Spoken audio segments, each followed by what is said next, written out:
그럼 이제 차기 총리는 누가 될지 벌써 관심이 쏠리고 있습니다. 왜냐하면 국정 공백을 오래 둘 수가 없기 때문에 언제까지 직무대행을 갈 수는 없잖아요. 지금 산적해 있는 현안들이 그렇습니다. 있고. 뭐 여러 가지 차기 총리는 빨리 돼야 되는 것은 당인데 네.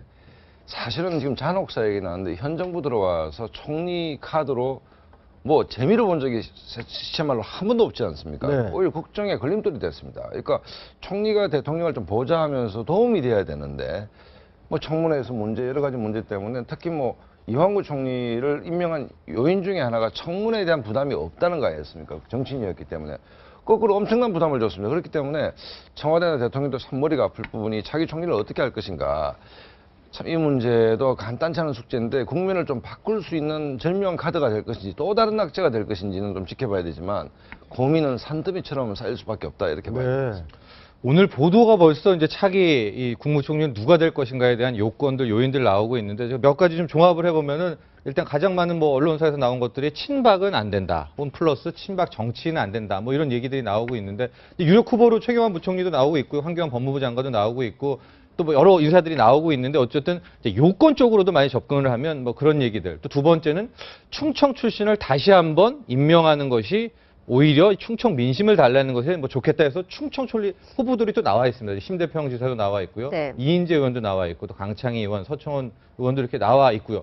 그러니까 이런 이제 요인들로 벌써부터 이제 차기 총리들의 차기 국무총리 후보자들을 하나씩 파악을 하고 있는데 글쎄요, 지금 정치인을 또 하지 말라는 의견은 뭐 여러 신문에서도 다시 나오고 있는데 그렇게 빼버리면은 있을까요, 또? 근데 지금 일부 보도에 보면 청문회를 통과한 인물을 한번 워낙 시간이 없으니까 후보로 지금 적극 추천하고 있는 것 그러니까 거론되고 있는 것 같은데요. 제 생각에는 우리나라 청문회 제도가 2000년에 들어왔는데요. 제 개인적인 생각입니다만 청문회가 언제부터 신상털기로 누구도 뭐 통과할 수 없는 뭐 낙타가 바늘 통과같이 어렵게 청문회가 신상털기로 들어가고 있는데 2000년 이전에 그 사람들이 청문회가 있을 걸 준비하지 못했을 겁니다. 그럼 청문회 제도 자체 좀 개선을 할 필요가 있다고 그런 생각을 하고요.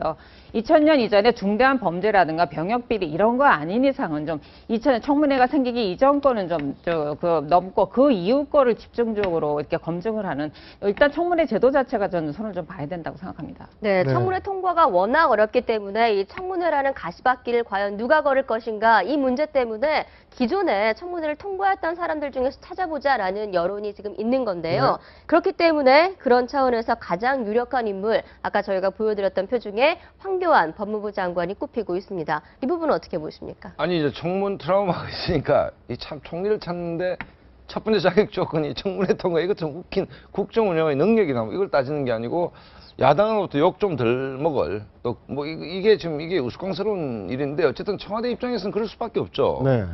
청문회만 나가면 박살이 나니까 그다음에 뭐 사실 이완구 총리만 하더라도 청문전만 하더라도 본인도 당당했고 뭐 공직생활 뭐 이렇게 그 가방에 가득 있다. 그다음에 뭐 쫙쫙쫙쫙 나와서 언론 뭐 기자분이 그랬습니다. 그러시다면 한번 해볼까요? 뭐 이런 얘기까지 있었는데 이게 청문회의 부담 때문에 총리가 뭐 결격 사유가 많다 이런 것도 부담인데 어찌됐든 청문회는 부담스러울 수밖에 없다. 그렇다고 본다면 아까 그 강수진 앵커께서 말씀하셨던 부분도 충분히 설득력이 있는 얘기인데 그렇지만 제가 보기에는 역시 정치인 중에서 다시 올 가능성이 높다 이렇게 봅니다. 정치인 중에 올 가능성이 높다. 왜냐하면 지금까지 그렇게 호되게 당하고도 그러니까 이완구 총리가 당했지만 역시 청문회는 역시 그 국회의원들이 비교적 덜 당하죠 사실은. 초록이 동색이라고 팔이 안으로 굽는다고 뭐 사실은 이완구 총리 정도의 결격 사유였는데 국회의원이 아니었다면 어떤 장면이 있었는가 하면 청문회 끝나고 우영건 대표를 만났는데 우영건 대표가 눈물을 흘리는 장면이 있습니다. 너무 미안하다고. 뭐 그런 부분들이 있기 때문에 또 충청 민심도 좀 따독거려야 되고 이렇기 때문에 저 개인적 생각은 충청 출신 정치인일 가능성이 상당히 높다 이렇게 봅니다. 저희 지금 화면 밑에 보시면 잠시 후 최경환 경제부총리가 국무회의에 사퇴 의사를 표명한 이완구 국무총리를 대신해서 이제 국무회의를 주재하는 자리가 있죠. 현장을 바로 연결을 해보도록 하겠습니다. 과연 첫 국무회의를 주재하는 자리인데 어떤 이야기가 있을지 한번 들어보시도록 하고요. 자, 정치인이 올 가능성이 있다. 아까 말씀하셨던 뭐 충청권의 인물들 저희가 지금 아까 뽑아봤습니다. 뭐 이인재 의원도 있고요. 뭐 그다음에 강창희 의원, 서청원 의원, 심대평 전 지사. 충청권이 강하다라고 말씀하셨다면 이 중에 인물이 있습니까? 아니 그러니까 저 네 분 다 뭐 총리를 하시기에는 전혀 뭐 결격 사유가 없는 경륜이나 뭐 모든 면에서는 대통령과의 호흡이나 뭐 그런 면에서는 뭐 저 네 분 중에 어느 분이 총리가 되더라도 이제 뭐 이상할 게 없는 분들인데 아까 황교안 장관 말씀을 하셨는데 황교안 장관을 총리 후보로 갔다. 또 부담이 있습니다. 법무부 장관 후보자 청문회 안 합니까 그러면? 써야 될 거. 또 그 자리를 채워야 되죠. 그렇죠. 그렇기 때문에 제가 생각할 때 지금 문제는 뭔가 하면 충청도 분들이 갖고 있는 상실감이 굉장히 클 거거든요, 사실은. 왜냐하면 충청도 분에 의해서 충청도 폭탄이 내부에서 터져버린 결과 네. 아닙니까? 그렇기 때문에 뭐 여러 가지 고려사항이 있지만 내각 중에서 총리를 뽑아 쓴다는 것은 또 다른 부담이 있으니까. 어떻습니까? 지금 이제 국무회의 주재하고 있는 최경환 부총리 네. 직무대행인데요.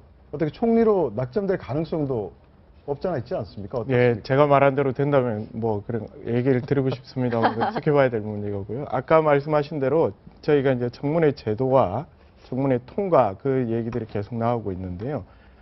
청문회 제도를 통과해서 정치적 부담을 들기 위해서는 가장 손쉬운 방법은 최경환 부총리를 이미 다 검증되신 분이고 또 총리로 앉히시고 청문회를 한 번 더 해야 된다지만 그 후속 부분은 총리 청문회랑은 또 중량감이 다르니까요. 정치적으로 부담이 덜할 수 있으니까 그 방안이 될 수 있다고 생각을 하고 아까 우리 신 변호사님께서 청문회 제도에 대해서 말씀을 하셨는데 저는 생각이 좀 다릅니다.